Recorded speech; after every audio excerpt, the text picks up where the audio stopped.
if you are going to have your nyama choma or a drink somewhere, remember that Spice FM 94.4 is a place to be. Now I'm joined by the other gentleman. I said we are 3-man army. The third arm of the army has walked in, Rogers Eshitemi, and we were discussing EPL. But before we go to EPL, we had a very long discussion about Nairobi United, and Sedric Musumba here waxed lyrical how NSL last year was better than EPL. Only for the NSL side winners, Nairobi United, to get a shock or a rude awakening this afternoon when Sofapaka Batoto Bamungu whipped them 3-0.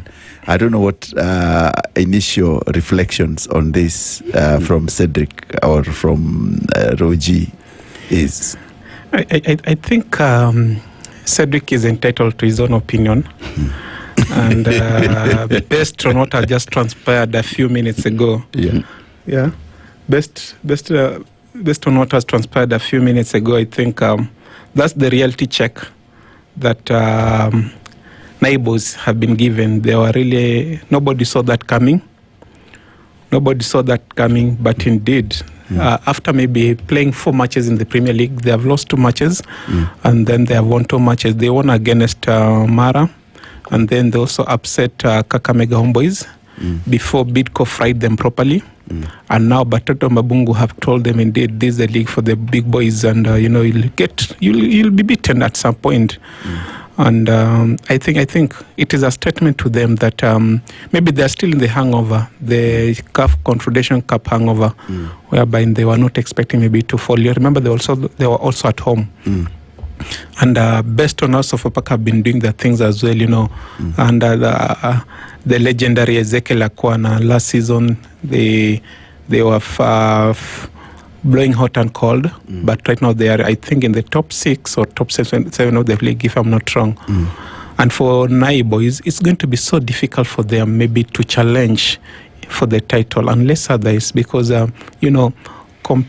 for them to grind out results again, maybe team of Gorimaya or AFC magnitude, those are teams that control crowd in the country. And Nai boys have been trying. Of course, they have a partial crowd, a passionate crowd that always follow their matches. They go to the stadium to cheer them, but they are not that equivalent to what Gorimaya and AFC have. So if they get maybe to walk away with a point or even get 3 points against Gor FC, definitely then they'll be giving out a statement that we can challenge for the title. But if already Sofapaka has done what they've done, 3-0, then they have a long way to go in as far as the FKF Premier League is concerned. They have a long way to go. That's what I take from Roji Sedo. Yeah, I think we also need to understand that this is not a team that has been sailing through EPL. They have been just ushered in, and as Rogers puts it, winning 2 matches against 4 is not that regarded as a bad result, and also given to the mere fact that they are just from continental showbiz, where they have and again carried our flag very high. So as to come in and being baptized by Sofapaka, I think is a good gesture to me, and it's a waking up kind of gesture. They need to realize that there's a bit different between a marathon, which is our league, and what they are doing out there as representing the country at a continental level, whereby you will sit back for so many days before you honor a match. Here is week in, week out. So they need actually to come back and settle down very fast, knowing very well that today is a match and they have another match on Tuesday. So the marathon has just started. If they don't put their arsenal together very well, reassemble themselves and equip themselves very well, before they realize, they will have already been hit by the shock. I don't know the other match which was going on. I don't know whether Roji has any info. APS Bomet versus Bidco United, which was also being played, and Kariobangi Sharks vis-a-vis Shabana, and Shabana has been doing very badly in the last 3 matches. I don't know how that has gone. Maybe a quick point. Yeah, it's still goalless. Shabana, 0 Sharks 0. Both of them have been struggling the last, I think, 3 matches or so. It has been tough for Sharks. They have lost their last 2 matches. They lost against APS Bomet and then against Tusker. Sharks lost 2-1 in both matches. And then on the other side, I think Shabana are totally in a deep end because they have lost 3 matches in a row. They haven't. They have dropped like 10 points in their last 4 matches in the Premier League. 10 consecutive points in the last 4 matches. That's a really saddening situation for your Toro Bobe. Remember, this is a team that last year with their glamour, they were really challenging for the title. Glamour boys. Yeah, glamour boys. But right now they are a shadow of their former selves, and they can't really try to give out the result deserved, even at their own home ground, which initially they considered as a fortress. They are no longer getting those results. And I think maybe I can partially pardon them because maybe injuries, they have been plagued by injuries whereby their talisman in the name of Brian Mishira has been sidelined with an injury. Maybe it could be one of the reasons why they have been struggling, not scoring goals. And Roger is saying they're one-man team. Not really a one-man team, but whenever Brian Mishira was involved, you could see Shabana really dominating these matches and maybe scoring games and winning matches. But unfortunately, right now, things have gone west completely. They can't get anything. Yes, they can score goals, but they can't hold on to that lead and win the match. We remember what happened against FC Leopards. They scored through Austin Odongo, and it was a very easy goal for Austin Odongo, bearing in mind that the FC Leopards defender never did anything. He was just there giving him a lift to head that ball home. And after that, I think FC came back strongly in the second half and managed to go away with the 3 points, something that rarely happens when you play against Shabana at Gusii. And that was had started off by Madare, who also beat them at the same venue. So I don't know. Them playing against Sharks today was a very good chance for them to recollect themselves and try and bounce back, because Sharks have also been struggling. So for them, they will have gotten, at least they have like, I think 9 or 7 minutes to go. If they can manage to get a goal, actually they have scored, but I think that goal has been disallowed. Yeah, if they manage to get a point or 3 points in this particular match, then they will have bounced back perfectly. And I understand also head coach, that's Peter Kiddy, is totally under pressure because he saw what the fans have been saying on social media. They're accusing him of not maybe trying to fill the best players he has and maybe trying to put the tribal tag onto that accusation as well.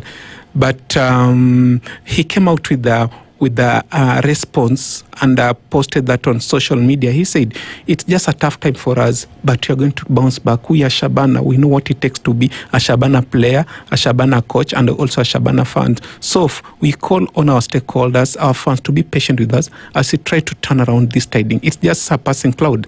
And maybe this match against Sharks will have been a perfect chance for them maybe to turn around that tide. Okay. I think you've captured it very well.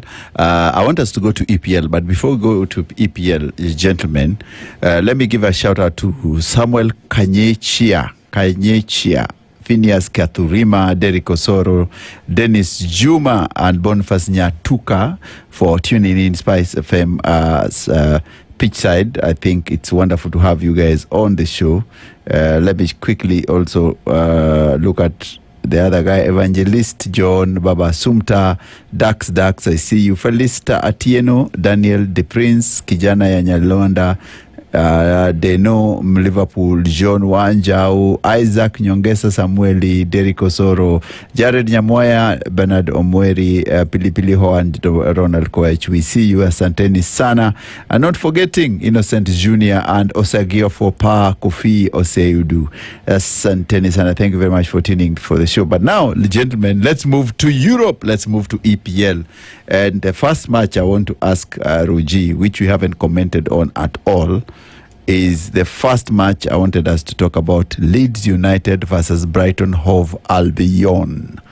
Brighton are missing Leeds. And remember, Brighton has Danny Welbeck, who has been scoring. He's the third on the log with 5 goals, and he does not miss to score. What's up? I think Brighton are coming here wounded. You remember they lost They lost against Manchester United last time out at Old Trafford. So they have to do everything possible so that they can bounce back to their winning ways. And it isn't going to be an easy match. It isn't going to be an easy match because for Brighton, they want to finish among, I think, the top 8 in the league, or even try to seek a ticket to play in the European football next season. And that's why the likes of Welbeck, they need to be at their A game. Yeah. And also remember, prior to this, Brighton had been beaten by Arsenal in the Carabao Cup. They lost 2-0. So they have lost 2 matches in a row in competitive, 2 competitive matches in a row. So prior to that, I think they had a good run. The last time they had tested defeat was on September 13th against high-flying Bournemouth, who beat them 2-1. But on the other side, Leeds bounced back from their terrible run of 2 losses in a row against West Ham when they beat West Ham 2-1 at home in their last league match. So looking at the table between the 2 teams, of course, the difference looks a bit... it isn't that a huge difference because they're only separated by a point. Brighton are number 13, and then Leeds are number 15 with 11 points. So the difference is really, really small.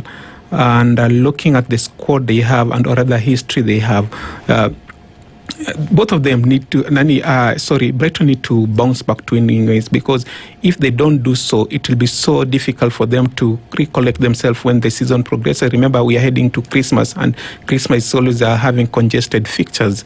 And for Leeds, I think also it's a moment they have to get more points, so that they can't try and fight for relegation. Because you understand, when you come down from the championship, the first thing clubs do is to ensure that they get as many points as possible, so that they can be safe in the first leg. And when the second leg comes, when teams try to chase for the title, the legs of Liverpool, Arsenal, Manchester City, Manchester United, then it's so easy for you to have already gotten a cushion in the first leg of the season. So looking at the lineup, of course, we have the likes of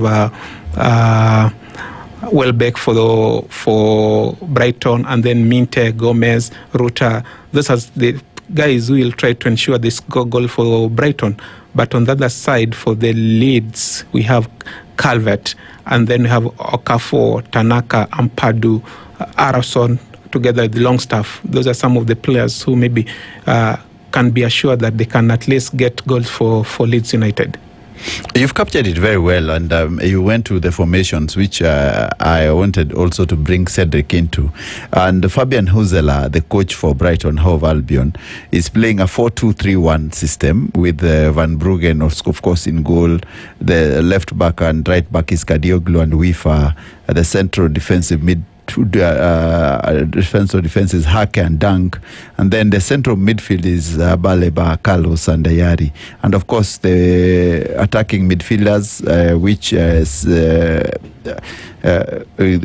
my brother has said is Minte, Ruta and Gomez and Welbeck at the tip.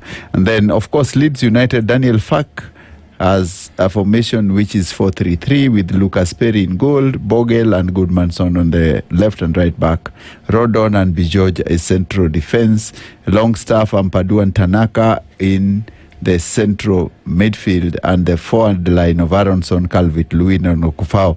I don't know how, when you look at those 2 formations, Cedric, is there any surprises for you? Or there are guys who will come from the bench, because even their bench is very interesting. They can still conjure something, especially from that lead side, as Kina Strujic, as Kina Nmeka, as JP Roy, many people there, and Harrison. You know, this Leeds team is a totally new team. It's not the same team that we used to... we would experience days before when they were back in EPL, and they have come back with a different style of also playing. Remember, Bielsa would actually press hard and would bring back the possession soccer, whereby it was at some point being compared to Pep Guardiola. But they have come back with a totally different style of 4-3-3, which, and again, to me, it's a style that you cannot literally stop that easy. Remember, they also roped in some new player, the likes of Akofo, who, and again, they are really bringing in certain value of experience that it's really required at that particular stature of soccer. And if you go by how they collect their point, they are just slowly drilling into the EPL and understanding where to place the ball. They are playing actually where literally I might refer to as safe zones. They are not down to the drop zone, and they are not up challenging anything, but they are just there for survival, whereby if they manage this EPL in that particular style, they will find their spacing back into EPL maybe come next season, and they will have identified areas to improve moving forward. Just to say, they are cautious in each and every department. Also, now that they are meeting a team that has not really been on good form moving to today's match, and that is Brighton, they can as well as frustrate them to the near fact. They have put away the tag of meeting an EPL, a perennial EPL team, because Brighton has been quite a while in EPL compared to Leeds now. But going by how Leeds has been playing of late, since it came back, it and again grind some points away from the Brighton agency, given to the mere fact that they are not here to participate, but they are here to compete, if you really refer to how they have played in the previous matches. Now, away from that match, and I want to bring Rogers quickly into it, could Burnley stop high-flying Arsenal today? Because, of course, you can see Arsenal has... Saliba was doubtful, but I've seen Saliba has started alongside Gabriel Magalhaes in the central defense, Timber and Calafiori left and right back. Then today, Mikel Arteta has played Eze on the right flank and Rice on the left flank, and Zubamendi as the central midfielder. And then in the forward three places, he's had Saka on the right, Trossard on the left, and Gyökeres at the center. Then now let's look at Scott Parker's Burnley. He's playing a 4-2-3-1. Arteta is playing 4-3-3, and of course Dubravka in goal, Walker and Hartman on the left and right back, Tuanzebe, the former Manchester United youngster, and Steve at the central defense, Cullen and Florentin on the defensive midfield, Ogochukwu, Loro, and Anthony on the attacking midfield, and Fleming in the front line. Roji. I think first thing first, I saw Sedric was really smiling there when you you brought me into the conversation. Yes. But, it is a really interesting game for both sides, because for Burnley, they're trying to win their third match in a row in the Premier League. You remember, prior to it, they had lost 2 matches in a row, and right now they have won 2 matches in a row. So it's a really stunt test for Burnley when they meet high-flying Arsenal, who have actually won their last 8 matches in a row in all competition, and they're trying also to win without getting a goal, without conceding. Yeah, so it's going to be like they want to win every silver on offer. And them going to Burnley is a big test for them. If they manage to get that win against Burnley today, definitely they'll be surging further on the title race as Bournemouth battle it out with the second place. Bournemouth battle it out with the Manchester City tomorrow. And also it is for their advantage, because now the likes of Liverpool have been struggling. So the real challenge in this title, I've said it here initially and I'll continue saying, will remain Arsenal. But Manchester United are going to be there as the dark horses of this particular season. Nobody's talking about Manchester United. And they have all time in the world to rest. 1 match in a week, maybe they're only participating in the Premier League. And that's going to give them a lot of motivation. And they have to fight all their energy and put everything in one bucket to ensure that at least when the season comes to an end, at least they have something to smile about. But for Arsenal, Arteta knows his work is cut out at the moment, because he has been given all resources he wants right now, and he will not have any excuse, no explanation at all for him to say that I haven't won a title this year because of so and so, because all the Arsenals are there.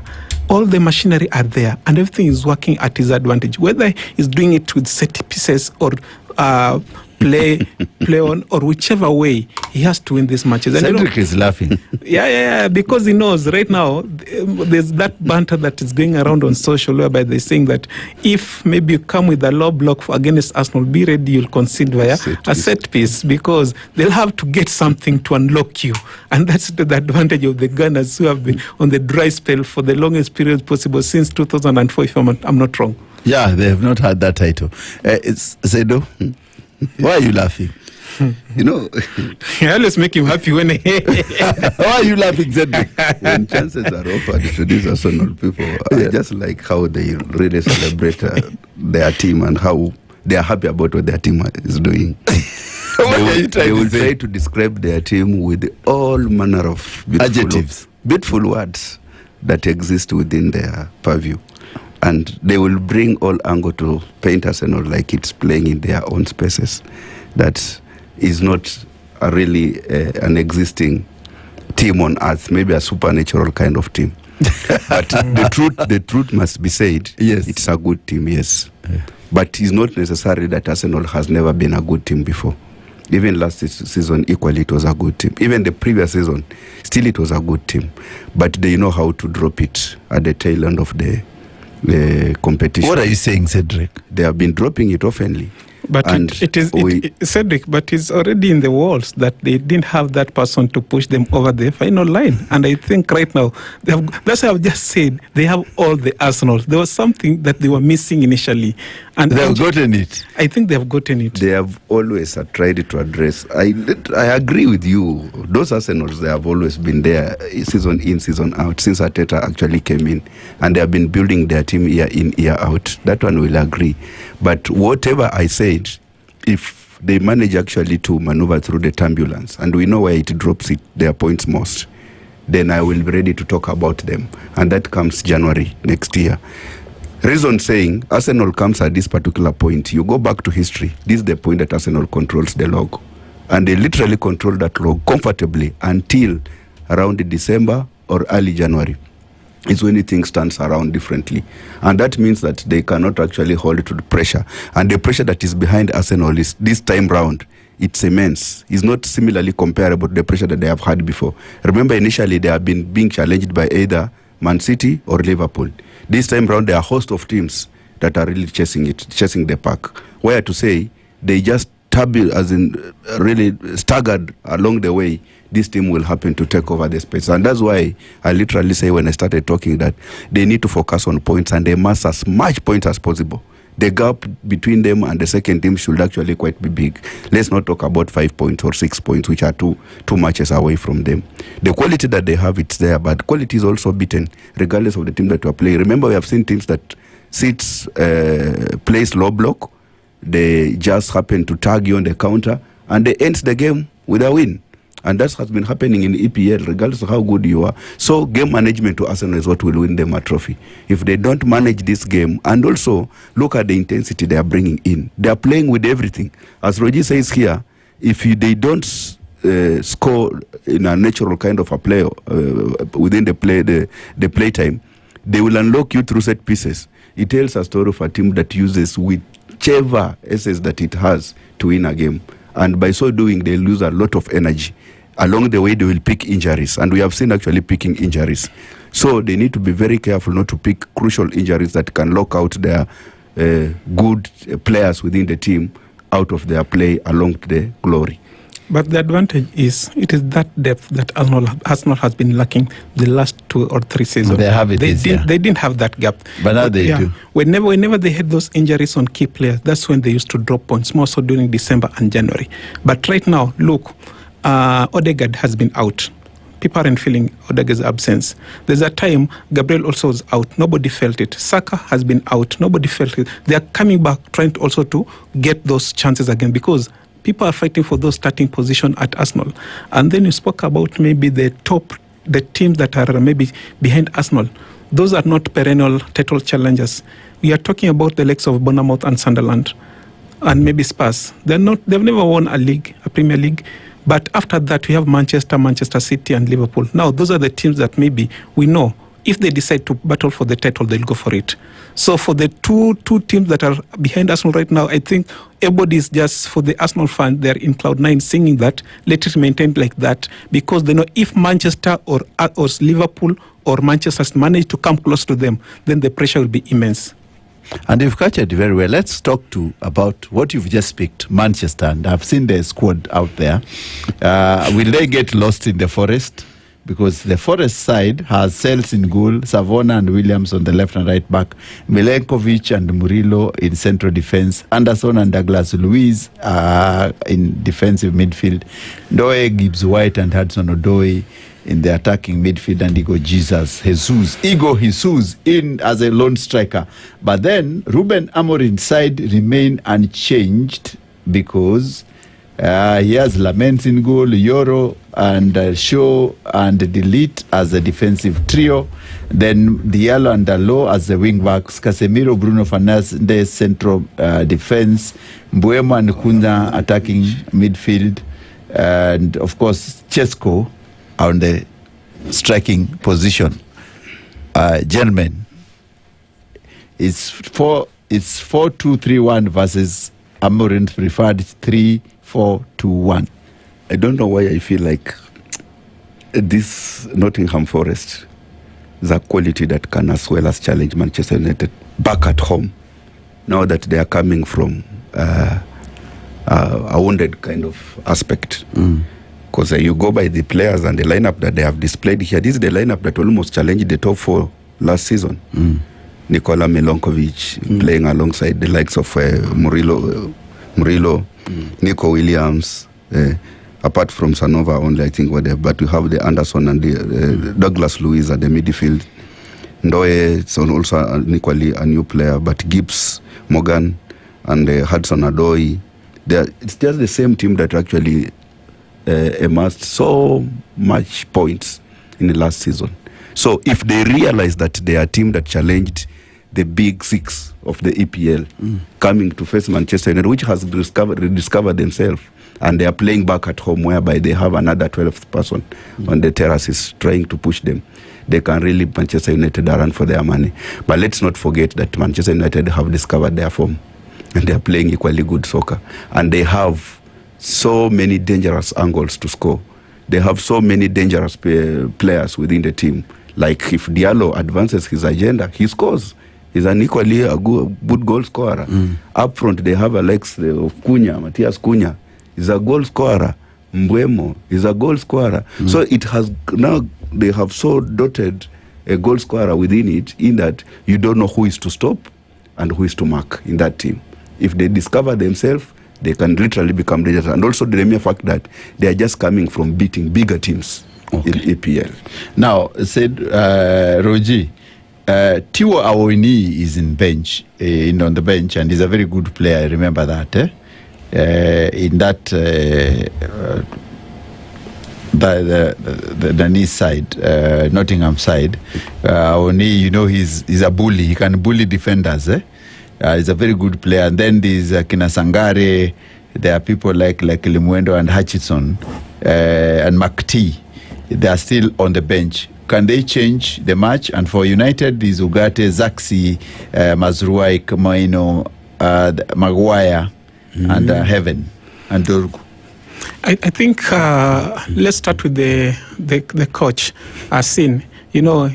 He just took over the baton. So Shondike took the baton a few weeks ago, and he has managed to be in charge for the last two matches, that is Europa and also the Premier League match. They lost 2-0 recently.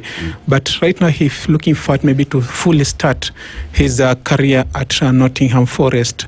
And Nottingham have only won once in their last 10 competitive matches. So they have an uphill task compared to Manchester, who have won their last, I think, 4 matches in a row.